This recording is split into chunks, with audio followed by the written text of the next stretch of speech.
Welcome to the Adaptation Fund's course on gender mainstreaming throughout the project or programme lifecycle.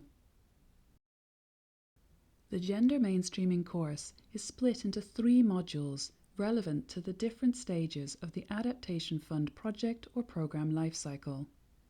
This module focuses on project identification or concept note stage. The objectives of the module are to understand the importance of gender mainstreaming, understand gender mainstreaming at project identification or concept note stage, and access templates and supporting resources. This module takes 18 minutes to complete. You can pause at any time to apply part of the training or take a break and return at your leisure. Section 1. The importance of gender mainstreaming. UN Women defines gender as the roles, behaviours, activities, rights, and attributes that a given society, at a given time, considers appropriate for women and girls and men and boys. Gender also refers to the relations between women and men, as well as those between women and between men. Gender determines what is expected, allowed, and valued in a person in a given context. It is important to know that gender is socially constructed and learned through context-specific processes. Most societies have constructed differences and inequalities between women and girls and men and boys. Gender is part of the broader socio-cultural context and intersects with other important factors, including class, race, poverty level, ethnic group, and age.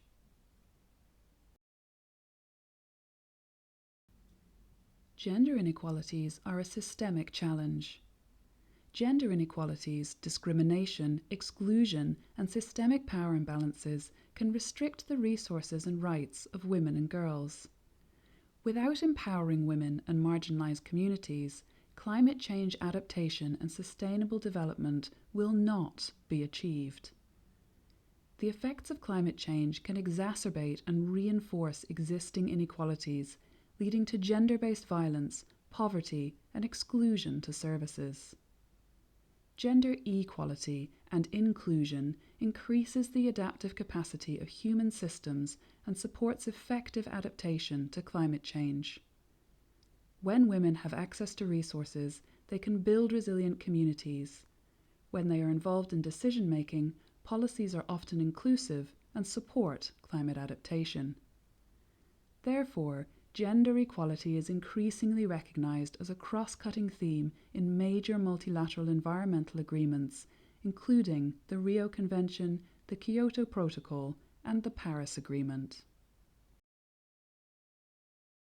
The Adaptation Fund finances concrete adaptation projects and programmes aimed at addressing the adverse risks and impacts of climate change and producing visible and tangible results on the ground by reducing vulnerability and increasing the adaptive capacity of human and natural systems to respond to the impacts of climate change.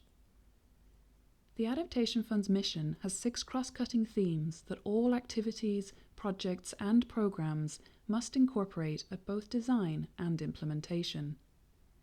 Theme 4, to advance gender equality through gender-responsive adaptation finance, is supported by the Fund's environmental and social policy since 2013 and the gender policy developed in 2016 and updated in 2021.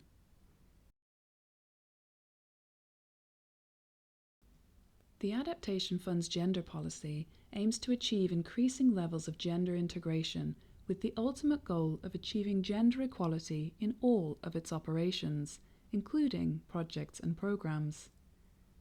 Gender-aware and gender-sensitive actions recognise socially assigned gender norms and ensure equal participation, but they do not challenge the root causes. These actions refer to the do no harm approach. Gender-responsive and gender-transformative actions seek to redefine systems and create opportunities that lead to gender equality. These actions refer to the do good approach and are the aim for all Adaptation Fund projects and programmes. The Fund and its implementing partners seek to ensure that the funded activities are gender responsive and, to the extent possible, supporting gender transformative changes.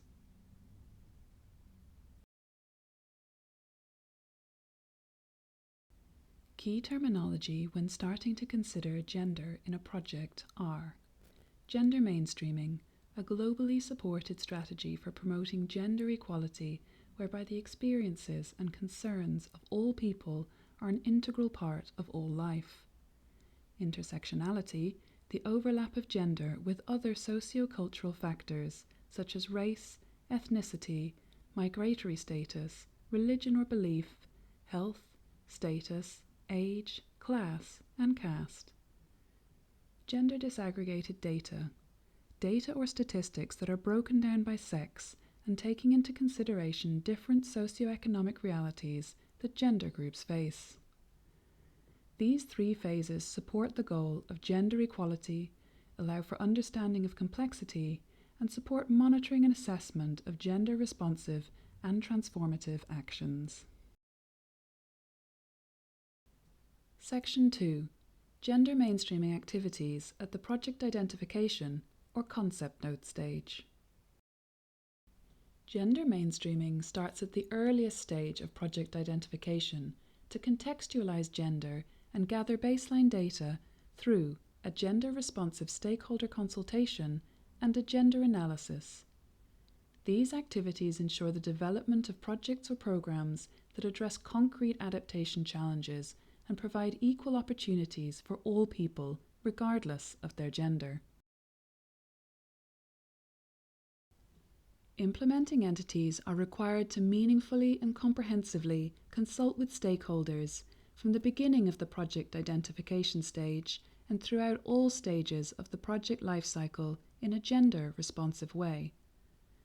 Gender-responsive consultations are undertaken in an atmosphere free of manipulation, intimidation, or coercion, tailored to the needs of disadvantaged and marginalised groups, including Indigenous peoples and people with disabilities, addressing intersecting socioeconomic factors, and incorporating all relevant views of affected people and other stakeholders. Gender-responsive participatory methods enable representation of women or other underrepresented gender groups and ensure the inclusion of their needs, rights, concerns, knowledge, and abilities from the moment of project identification onwards. Now, let's look at an example project that undertook a stakeholder consultation. The project was strengthening resilience of vulnerable communities to increased impacts of climate change and implemented by WFP in India and Sri Lanka. Community consultation was carried out at the project identification stage in the targeted dryland areas in both countries. Best practice was followed, and for consistency, each community received the same set of questions, and the list of participants was disaggregated by sex and age group. The results informed the concept note, and it included inputs from women and vulnerable groups, gender-differentiated impact of climate change, and gender-differentiated responses and coping strategies. The final concept note specifically describes strategies, needs, and options for the project identified by different groups of women. Key considerations for gender-responsive stakeholder consultations are to actively pursue balanced participation, choose appropriate meeting formats, and include key stakeholders that bring a gender perspective and expertise. Consider the group composition, as segregated meetings may make participants feel safer to speak out and offer suggestions to avoid backlash against increased involvement and empowerment. Ensure appropriate and accessible information sharing by considering any gender differences in literacy levels, access to technology, knowledge, interests, and priorities. Support participants with convenient times, locations, and resources to attend safely and freely. It is important to document the consultation process for elaboration at the project or program proposal stage, including who has been consulted, key issues raised, and how it has been incorporated into the proposal.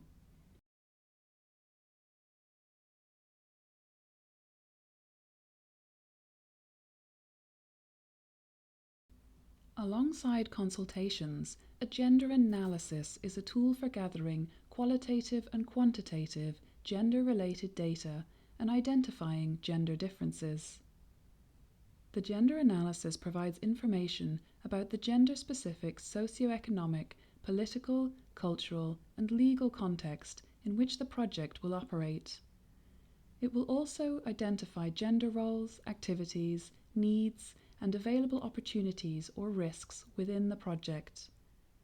The analysis is carried out early in the project identification stage by reviewing accessible information, for example, key government legislation or documents, reports from international organisations on country-specific gender statistics, and local knowledge from communities and key stakeholders.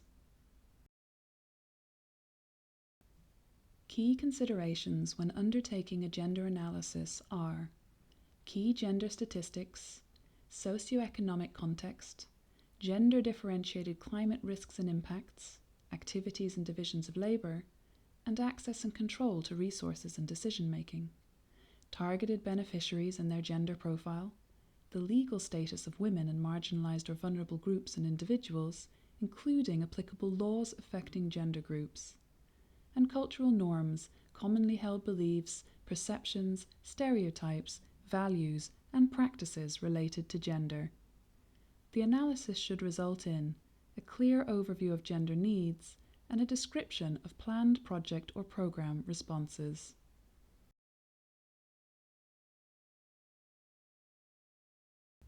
Section 3. Templates and supporting resources.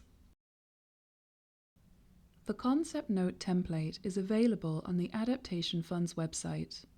It is supported by an indicative checklist for a preliminary gender analysis at Concept Note stage, found in Annex 2 of the updated Gender Guidance document for implementing entities on compliance with the Adaptation Fund's gender policy.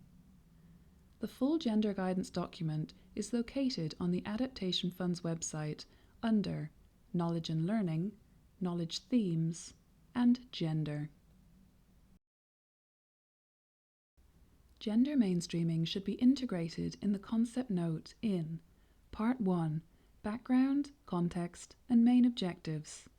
Part 2, Project Programme Justification, where the gender analysis should directly inform Sections A, B, and D, and the stakeholder consultation should directly inform Sections H and K. Part 3, Implementation Arrangements including gender-aligned outcomes and associated budget. Throughout the Concept Note, it is important to acknowledge differing adaptation needs, priorities, and capabilities, disaggregate data by sex and other factors if possible, and state further development to be carried out for the full project proposal stage. Use the indicative checklist from the Gender Guidance document to support the development of the Concept Note. It provides a methodological approach and key questions to consider. Readiness support is available through project formulation grants and technical assistant grants. The project formulation grant application is submitted alongside the project concept. It can be used for building the capacity of NIEs in project preparation and design, including developing project formulation activities such as feasibility studies or consultations. Grant amount is up to $50,000.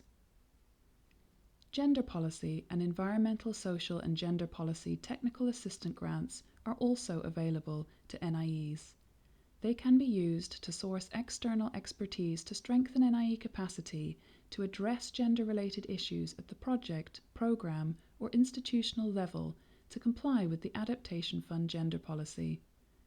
Grant amount is up to $10,000 for gender policy technical assistant grants and up to $25,000 for a combined environmental, social policy and gender policy technical assistance grant.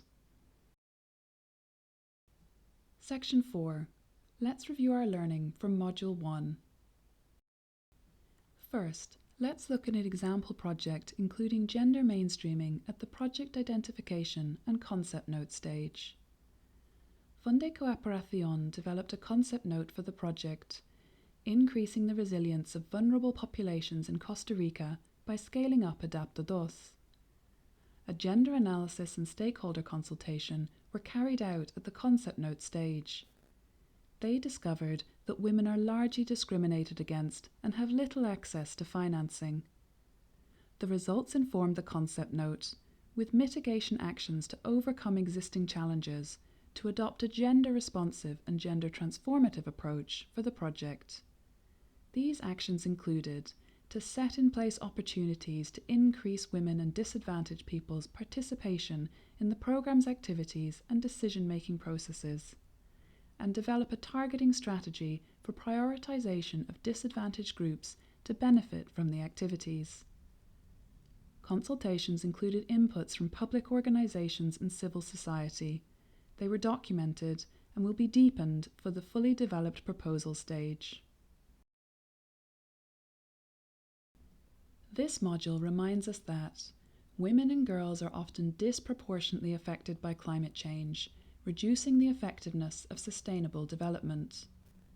All Adaptation Fund projects must start with an inclusive and gender-responsive stakeholder consultation process and a gender analysis. To ensure that projects are identified with best practice in gender mainstreaming as a strong basis for proposal development. Test your knowledge with this quick quiz, true or false. True or false, the gender analysis should gather information from sources including local knowledge, government legislation, and country-specific gender statistics. It is true. Ideally, it should include local knowledge as much as possible. True or false, the stakeholder consultation should always be carried out in mixed groups of men, women, and minorities. It is false. It will depend on the specific context. In some communities, segregated groups can open up conversation and provide safety for the participants. True or false, the gender analysis and stakeholder consultation only inform the concept note and have no further role. It is false. The gender analysis and stakeholder consultations are the start of ongoing activities that will inform the full project lifecycle. Thank you for completing Module 1 of the Adaptation Fund's Gender Mainstreaming course. When you are ready to move to the project proposal stage, you can take Module 2 to support your gender mainstreaming activities.